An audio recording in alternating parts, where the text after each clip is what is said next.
వాడిక్కడికి రాగలడా? వచ్చి ఏం చేయగలడ్రా? Correct correct, వాడు ఇక్కడికి వస్తే చంపేస్తాం.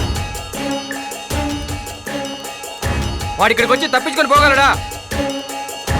వాడైతే రాని, ఒక్క బాంబుతో లేపేస్తా కొడుకుని.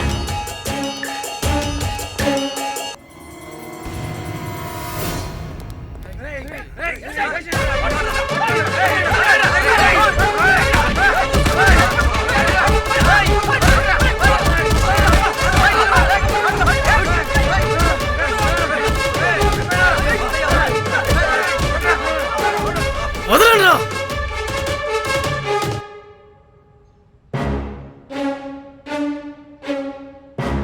రక్తపోటునైనా గుండెపోటునైనా భరిస్తాడు కానీ